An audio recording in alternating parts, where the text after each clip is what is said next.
Let's be real. Lore is everywhere, even in Clash Royale where it's all about battles. No story mode, no cutscenes, just cards, decks, and pure chaos. But if you look closely, card descriptions, loading screen tips, Clash Wiki, even Clash-orama, they all hint at something deeper. So, let's dive into one hidden lore fact behind every evolution card in the game. Starting with the most hated card in Clash Royale history. We all know him as the guy who crashes down from the sky like a meteor, obliterates your entire push, and then just keeps jumping over and over. It's annoying, it's terrifying, it's kind of impressive. But behind that absurdly heavy armor and those massive wrecking ball fists, there's a story. And it's honestly kinda tragic. See, Mega Knight wasn't always this unkillable arena menace. In fact, when he was just a young knight in training, the only thing anyone noticed about him were his hands. Not because they were strong or calloused from battle, no, because they were small, delicate, almost too perfect. And let's be honest, kids are brutal. Every yearbook, every joke, every whispered comment in night school revolved around those dainty little hands. It wasn't long before Mega Knight stopped trying to fit in and decided to hide them entirely, and that's when the armor came in. Huge plates of metal, a full face covering helmet, and most importantly, those giant wrecking balls where his hands used to be.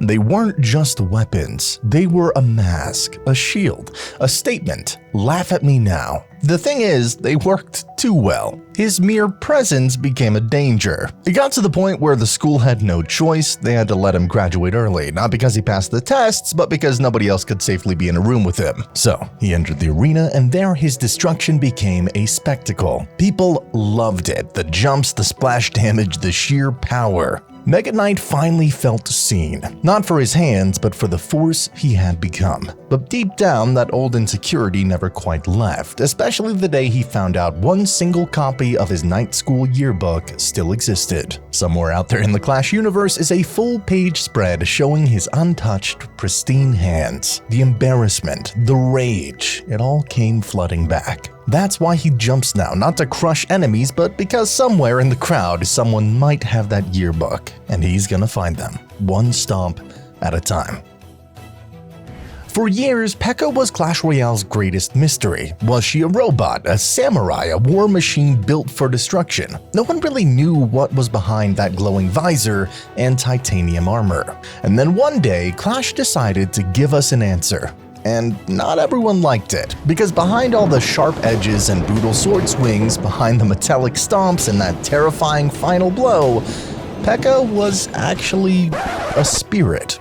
Not a machine, not a warrior, just a spirit who once loved flowers and butterflies. According to the most accepted version of her lore, long before the arena there were 5 spirits. You know most of them: Ice, Fire, Electro, and Heal. But there was a forgotten 5th, the Nature Spirit. Unlike the others, she didn't want to burn or freeze or shock, she just wanted to grow. Vines, flowers, grass, her joy came from watching nature bloom. Her favorite thing in the world? Butterflies. She could sit and watch them for hours. But in the brutal world of the Clash arena, growing grass doesn't win battles. So when the king came looking for powerful spirits to fuel his troops, the Nature Spirit was deemed useless, cast aside, and forgotten. Heartbroken and alone, the spirit wandered until she found an old, abandoned suit of armor. Heavy, dented, ancient. Some say it was once a robot, others say it was a fallen samurai. Whatever it was, she climbed inside, not to fight, but to hide, to rest. But something happened. As time passed, the Nature Spirit didn't just sit inside the armor. She fused with it. Her gentle soul became trapped within that mechanical shell, and when she woke, she wasn't just a spirit anymore. She was PEKKA. Terrifying, silent, powerful. But that gentle core, it never fully went away. You can still see it sometimes, like when she's with her son, Mini PEKKA. Yeah, her son. A pancake-loving, high-energy little sword swinger who brings out the soft side in her. Their bond is real. You'll catch glimpses of them flipping pancakes, laughing, enjoying life outside the battlefield. Butterflies and pancakes. For a card built to destroy, that duality is what makes PEKKA special. She's not just steel and sword, she's a mom. She's a spirit, a symbol of what happens when kindness gets pushed too far and learns to fight back. The armor hides the pain, the sword channels the rage, but underneath it all? She just wanted to grow a garden. And just like that garden, this channel grows with a little bit of help. Every single subscribe could be the seed that makes it bloom. So thanks for being here.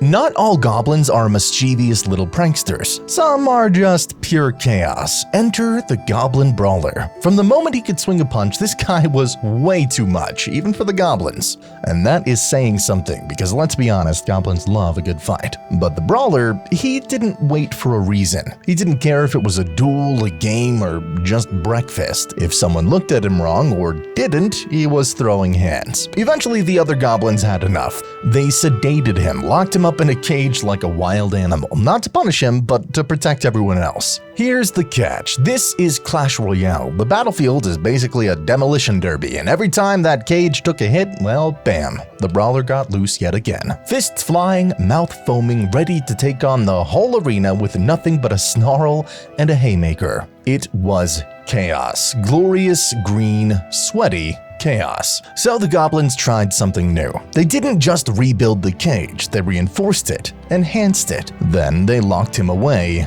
again. Only this time he stayed down there, longer, silent. No one heard from the Brawler for weeks, months, maybe years. And then something changed. Down in the dark, without sunlight, without sound, something woke up. The Goblin Brawler didn't just stew in rage, he evolved in it. He hardened, focused, transformed into something stronger, faster, and even more terrifying. Legend says a poor barbarian was just strolling by, minding his own business, when a massive green arm burst from the cage, grabbed him, and dragged him into a one-sided deathmatch. He was never seen again. And just like that, the evolved Goblin Brawler entered the arena. Not with an announcement, not with a celebration, just with violence. And he loves it. Goblins will do anything for fun, even if that fun includes launching themselves through the sky in high-speed projectiles with zero landing plan. And honestly, that's kinda their thing. It started with rockets, mortars, cannon. If it went boom, a goblin wanted to ride it. The only issue, most of these devices only fit one goblin.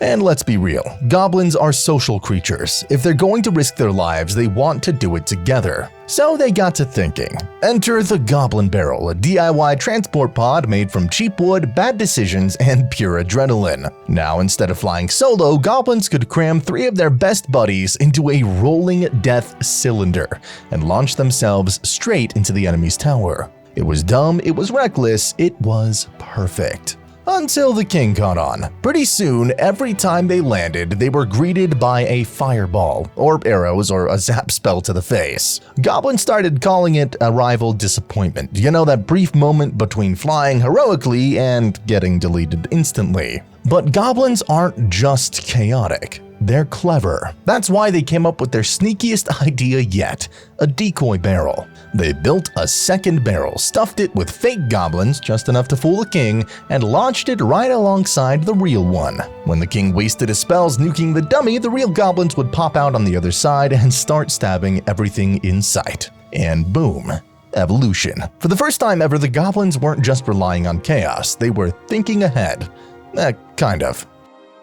Wizards in the Clash Royale universe don't just sling fireballs and flex their magical muscles. Nope, they are also massively into their looks. It's kind of a big deal. In fact, among the Wizard Brotherhood, magical power is only half the question. The other half, beard quality and hair game. Think of it like a wizard social status. The longer the beard, the cooler the cut, the more respect you command. And one particular wizard, he took it way too far. Determined to become the most stylish spellcaster in the land, this guy emptied 20 full cans of hairspray into his hair right before battle. Not 1, 20. His hair had so much volume it practically had its own elixir bar.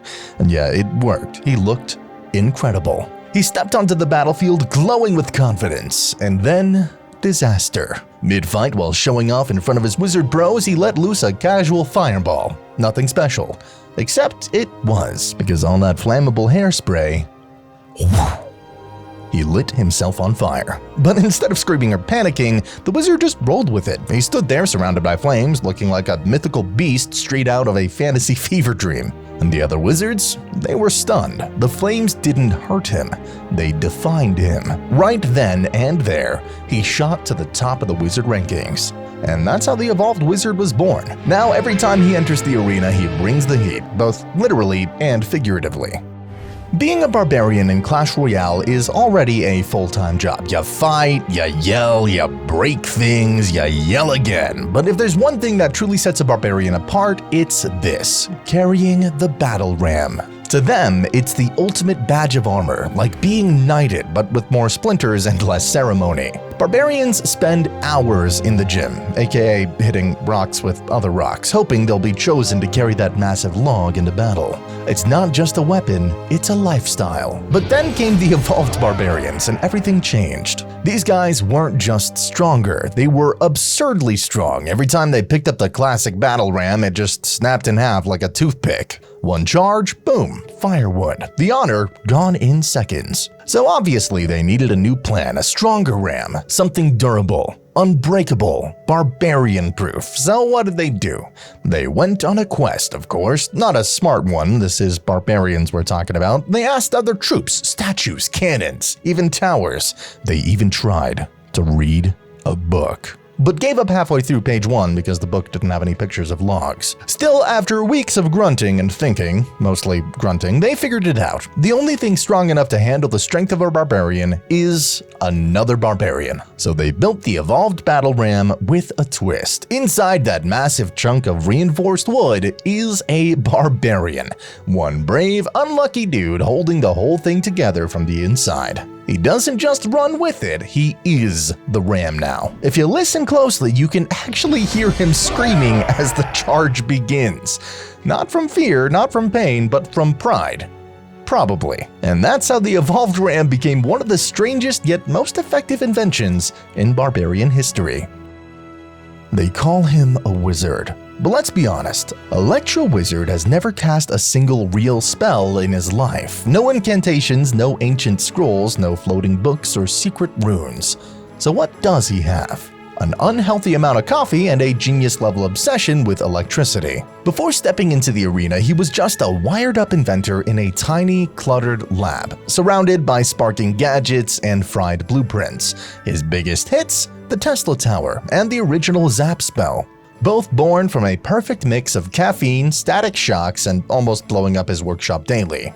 But then came the incident. One fateful night, after pulling a triple all-nighter, he reached for his usual mug of coffee, except it wasn't coffee. It was a mislabeled bottle of raw, unfiltered lightning. A prototype he'd been working on for months, and he drank the whole thing.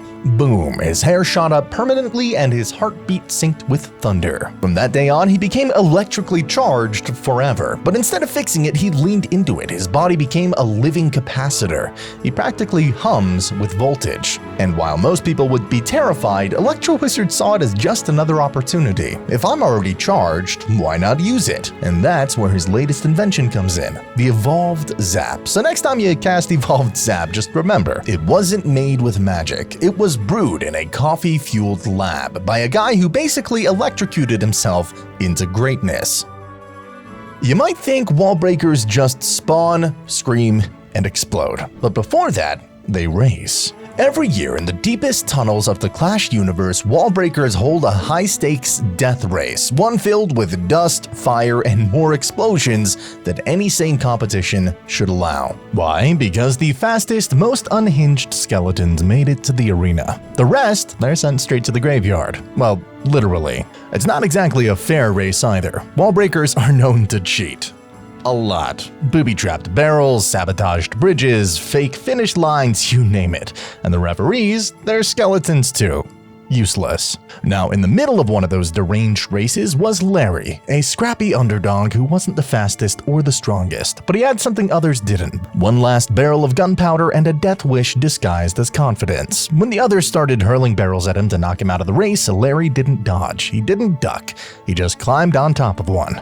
Yeah, he straight up surfed a rolling barrel of explosives down the racetrack, flames at his feet, sparks flying behind him, dodging sabotage like he was born for chaos. And it worked. The blast from a competitor's failed barrel didn't destroy him, it launched him forward, gave him a second life, a second chance, and he took it.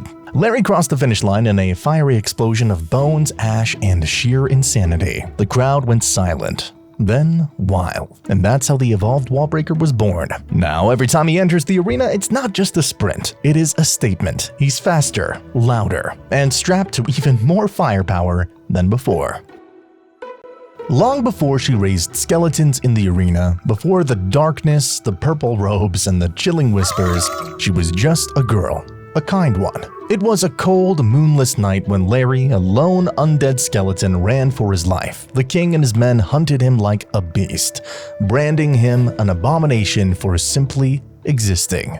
Cornered, scared, and with nowhere left to run, he stumbled into a quiet alley where a living girl saw him. And instead of screaming or turning him in, she held out her hand. And just like that, a forbidden friendship was born. Undead and living. Two outcasts in a kingdom that would never understand. They laughed, they hid, they survived. But hiding only works for so long. One day, they had enough. Together with other skeletons and outcasts, they rose up. Not in war, but in protest. A simple act, cover the king's statue with art, a message, we exist, we feel, we deserve to live. But fate is cruel. A gust of wind knocked over the statue, a peaceful prank turned into an act of treason. The guards didn't hesitate. They came with blades drawn. The skeletons rushed to protect her, but she stepped in front of them and fell. Gone. The kingdom cheered, they called it justice, but Larry, he called it unforgivable. Broken, not helpless, he remembered an ancient spell, a forbidden rite that traded death for life, and so he made the ultimate sacrifice. Take our souls and bring her back. When she awoke, it was different. The sky seemed colder, the world darker. But the mask of Larry, her best friend, hung from her staff, a constant reminder of what was lost and why she returned. She didn't cry, she didn't speak, she simply whispered a vow. They will learn to respect us, or they will burn. And that's how the evolved witch was born. No longer just a summoner of skeletons, now a force of vengeance. The Dark Goblin has always been fast. Fast feet, fast shots, fast trash talk. But his evolution didn't come from training. It came from a single, dumb, slippery moment. One day, in the heat of battle, he was doing what he does best, running for his life. A log was rolling straight at him. He zigged, he zagged, and then slip. Gone. He fell into a hidden miner tunnel that seemed to go on forever. No torches, no map, just endless darkness and a bit of a weird smell. Eventually, the tunnel opened up into something ancient, a goblin temple long lost to time. Its walls were covered in glowing green hieroglyphs, etched in languages no one alive or undead could read. Poison dripped from the stone gutters. The air was thick, swampy, alive. And then he saw it. A mask, floating midair, glowing with green energy, suspended above a river of poison. It whispered without words, pulsing, calling to him. He was drawn to it, couldn't resist. He reached out, and then the moment his fingers touched it, the mask latched onto his face like it belonged there. He collapsed. Some say he was poisoned for 3 days straight, writhing in pain. Others say he just used that as an excuse to finally nap for once. He is a goblin after all. But when he woke up, he was changed. His darts now dripped with toxic power, his reflexes sharper, his aim unbelievable. He wasn't just fast anymore, he was lethal. He had become the evolved Dark Goblin, fused with ancient temple magic, dripping with venom, and armed with the kind of precision that could ruin your entire push before it begins. But there's one problem. Even with all that power, all that poison, and speed, you still cannot outrun the log. And to this day, you still catch him side-eyeing every wooden roll in the distance, just in case history decides to repeat itself. You know him. You fear him. But for nearly a decade, he was ignored. No evolution, no upgrades, no respect. Just a slow, awkward, warm-up beam and the constant disappointment of being zapped into irrelevance. And this is the story of how Inferno Dragon finally said, I'm done. After watching every barbarian and random skeleton get evolved before him, Inferno Dragon snapped. He packed his bags, cranked up his engine, and started exploring some new career options. Word spread fast. He was considering leaving Clash Royale for a more dragon-friendly franchise. But before flying off into the cinematic sunset, he pulled one final move. He got an agent. Not just any agent, Ismo Lekola, a Finnish comedian turned Hollywood representative who, for some reason, fully believed in Inferno Dragon's potential as a leading man. Together, they stormed the Supercell boardroom, demanding justice and evolution. It wasn't pretty. It involved a lot of heat, like literal heat. One desk may or may not have melted, but it worked. Supercell finally caved. Inferno Dragon got his glow up, and wow, did he come back mad. In evolution form, the Inferno Dragon doesn't just ramp up damage over time. He resets that burn on every new target. This isn't the old Inferno Dragon. This is the evolved Inferno Dragon. And after 9 years of being ignored, he's not just back. He's on fire. You ever see someone who's just had enough? That was Valkyrie. In one of Clash Royale's animations, a Musketeer and a Hog Rider, on the same team mind you, decided to go up against her. And instead of fighting fair, the Hog Rider started mocking her. Then, boom. She slammed her axe into the ground, and in that one furious moment, she evolved. Now armed with a swirling tornado that pulls enemies right into her spin, she dragged the Hog Rider and Musketeer right back in, and then wiped them both out. No more jokes, no more mercy, this is evolved Valkyrie, and she's not in the mood. The arena's been loud lately. Dark Prince parking illegally, Little Prince annoying everyone with an earshot, but one card is done playing nice. The Musketeer has evolved into a bounty hunter. Tired of the chaos, she took justice into her own hands and strapped it to a blaster twice her size. She scanned the wanted posters, locked eyes with the Dark Prince's smug iron mugshot, and whispered, "You're right in my sights." This wasn't the same calm, composed Musketeer anymore. This one was focused, upgraded, triggered. She's got talents, she's got range, and she doesn't miss. So if you've got a bounty on your head, you better run faster than her bullet. Because the evolved Musketeer, she's not just part of the deck anymore. She is the danger. The Lumberjack was never the most refined troop. He had an axe, a beard, a bottle of rage, and that was enough. Until it wasn't. See, the Lumberjack always fought like each battle was his last, and one day it was. In the middle of a brutal arena clash, he went down swinging, rage spell bursting open on the ground. But something strange happened. He didn't actually stay down.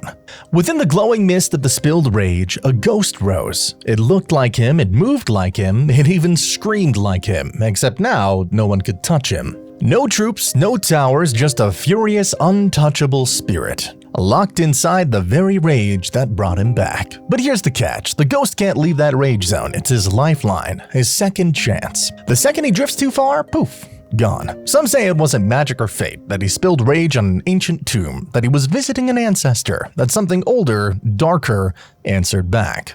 Others say it's just who he is. Too stubborn to die, too angry to stop. Whatever the truth is, one thing is clear. Evolved Lumberjack doesn't just go down swinging, he comes back swinging. And now your problems don't end when he hits the ground. They begin. Evolved skeletons may look like just a 1 elixir card cycle, but behind their tiny frames is one of the creepiest stories in Clash Royale. These aren't ordinary bones from the graveyard spell or tombstone. According to the official lore, quote, when there's no more room in Spooky Town, the dead walk the arena. But the evolved version, they don't just walk, they multiply. Every third cycle summons them and each attack spawns a clone, up to 8, like a necromancer's chain reaction. Their appearance hints at a frozen origin. The Ushanka hats point towards the Bone Pit, a frigid battlefield where goblins, villagers, or even fallen troops may have perished and been brought back by dark elixir magic. Reddit theories even suggest that Supercell tracks where each skeleton spawn comes from, whether from the Evo Witch or these guys. That means not all skeletons are equal. Some may be branded by their origin. Evolved skeletons aren't just a powerful swarm. They're a controlled experiment born from frost, fueled by rituals, and possibly monitored from above. They may be the cheapest troop in the game, but they carry the heaviest role.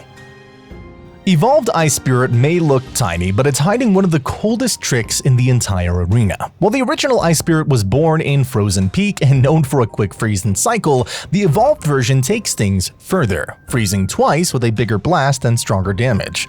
But here's the lore twist. Unlike other troops, this spirit doesn't come from flesh or bone. It's a living fragment of ancient ice, an elemental force rather than a creature. Evolved Bomber might seem like just another splash trooper, but here's the lore nugget. He's mastered bomb-bouncing magic, not just brute force. This bounce mechanic isn't just gameplay. It hints that Bomber learned arcane tricks discovered in Bone Pit's underground labs that bends explosions to his will. He's no longer tossing bombs, he's skipping them like a sorcerer skipping stones across icy waters.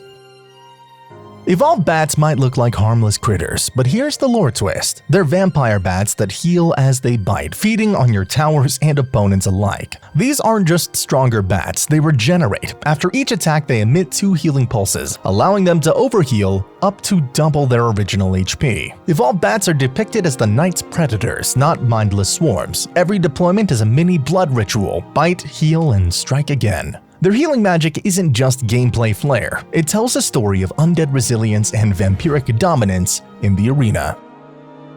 Evolved Snowball might seem like a playful spell, but its evolved form tells a different story. This isn't just a chunk of ice getting tossed across the arena. When evolved, the snowball rolls forward, scooping up enemy troops as it goes, dragging them together into one frozen clump. Then it shatters, slowing everything in its blast radius. That behavior isn't random, it feels designed, like a tactical weapon created deep in Frozen Peak, crafted not just to freeze, but to control. While the original Snowball was chaotic and reactive, this evolved version is deliberate. It's like a spell engineered by icy strategists to group enemies and hand them over to your splash damage troops on a silver platter.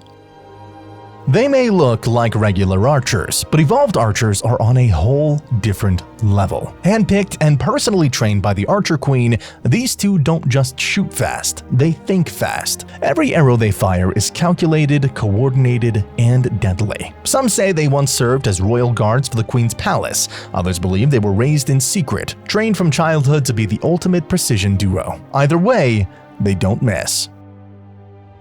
Let's get one thing clear. The Knight didn't evolve by accident. This guy was already a battlefield icon, famed not just for his swordsmanship, but for his perfectly groomed, legendary mustache. With Evolution, he stepped it up further, upgraded armor, gleaming chainmail, a flashy team-colored scarf, and glowing purple eyes that scream, "I have seen some things." But the real magic, his new shield. When the evolved Knight isn't attacking, that shield cuts incoming damage by 60%. Rumor has it he earned this evolution purely because his mustache was just that awesome. Whether that's true or not, one thing's for sure, you don't mess with the Knight, especially when he's looking this good.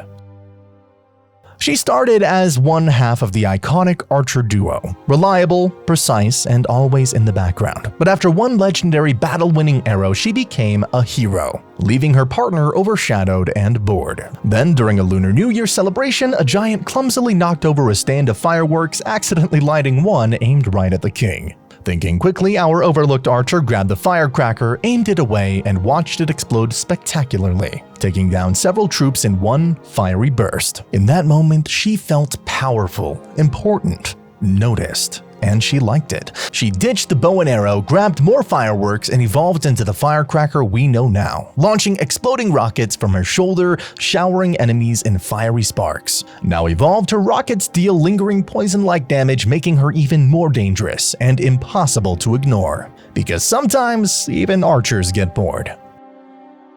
Regular goblins love explosions, but they're not exactly known for their brains. Thankfully, baby goblins are a different story. Tiny, brilliant, and obsessed with gadgets. Before inventing the goblin machine, these little green geniuses turned their attention to upgrading the classic mortar. Working together, the baby masterminds strapped their older and slightly less smart goblin cousins onto the shells. Because nothing says goblin engineering like explosives with extra chaos. The result? The evolved mortar. Faster, stronger, and complete with goblin deliveries raining havoc across the arena, because when baby goblins build something, it's not just explosive, it is pure madness. Tesla was always Electro Wizard's pride and joy. After all, he invented them alongside the Zap spell, but the standard Tesla tower was predictable, basic, and to the Electro Wizard, kinda boring. One day, while stuck indoors, because remember, baths are fatal to this man, the Electro Wizard decided it was finally time for a change. He tinkered, he zapped, he experimented, until he accidentally overloaded the Tesla tower's circuits, creating a powerful electromagnetic shockwave that stunned him.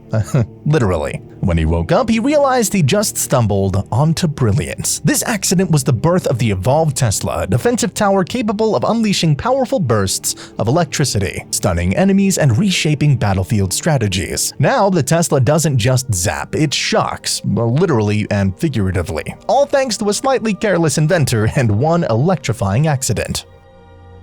The Barbarians were tired of everyone calling them just common cards. They were tired of getting blasted by fireballs and not taken seriously. So they went to the gym, like every day, got super strong, and grew out long, awesome blonde hair. Now each swing makes them faster and stronger. These aren't your regular barbarians anymore. They're tough, they're stylish, and they're here to smash through anything in their way. The Royal Giant always cared a lot about looking good, especially his big, fluffy beard, and yeah, that does look pretty darn awesome, right? But one day, he decided looking good wasn't enough. He wanted to fight good, too, so he upgraded his cannon. Now every shot is so powerful it shakes the ground around him, making mini earthquakes. Tiny troops like skeletons fall right over, and even bigger guys stumble back. Now he's strong, stylish, and ready to rumble. The royal recruits always dreamed of being just like the Dark Prince, riding ponies, charging into battle, and wearing cool metal buckets on their heads. Then one day, they asked the prince himself for charging lessons. They learned how to run faster and hit harder, especially when someone knocks off their bucket helmets, which, they call shields. Now these evolved royal recruits don't just march around, they charge in like real Dark Princes. When their shields break, they get angry, speed up, and smash enemies with double damage. Buckets have never been cooler. The hunter was already pretty wild, big coat, big boomstick, and lots of shouting, but he wanted more. So after a few missed shots and a lot of fishing trips, he came back to the arena with a brand new toy, a giant net. Now every third time he shows up, he doesn't just blast enemies, he traps them. He throws a net right at the closest troop, stopping them in their tracks like a deer in headlights. You can run, but not from this hunter. The goblins were sick of their drill getting crushed the second it shows up, so they upgraded it with some serious sneakiness. Now the evolved goblin drill digs underground, disappears, and pops up somewhere else, dropping a goblin every time it resurfaces. And like I said earlier, baby goblins are the smart ones, so yeah, wouldn't be surprised if they had a hand in this too, those sneaky little engineers. The Electro Dragon is the middle child of the dragon family. Big bro named Inferno Dragon is all about melting stuff, and baby dragon, he's just happy to breathe fire and fly around, but Electro, he wanted more. Some say he flew back to Clash of Clans to train with his dad, the original Electro Dragon, who taught him a secret move: infinite chain lightning. No one really knows how he learned it, but after a visit, the Electro Dragon came back to the arena different, stronger, smarter, and constantly zapping everything in sight. So yeah, maybe he was trained by the best, or maybe he just wanted to prove middle dragons are the coolest. The Executioner might look scary with that huge axe, but in fact, he loves to cook. And yeah, he's a vegetarian. Weird combo, right? But in battle, he's done being the guy who just throws his axe in a straight line. Now with his evolution, anyone who gets too close gets knocked back hard. And if they're in his personal space, he deals double damage. Elite Barbs, Hog Rider, Balloon, no problem. He sends them flying before they even get to say hello. So yeah, he's still a chill guy in the kitchen, but in the arena, he's cooking you. The Goblin Giant has always had two goblins riding on his back, shouting directions and throwing spears like maniacs, but deep down, he had one fear. What if they fell mid-battle? What if he got halfway to the tower and suddenly had no backup? So he made a plan: Goblin Insurance. Now every time his health drops below half, he summons more spear goblins to jump in and help. They pop out every few seconds, ready to fight and scream all the way to the tower. He's still big, still angry, but now he brings a goblin army wherever he goes. Because if you're going to smash towers, better to do it with friends. Regular cannon. Yeah, you know what, it's fine. They shoot straight, hold the line, and mind their business, but the evolved cannon, now that is a whole new level of awesome.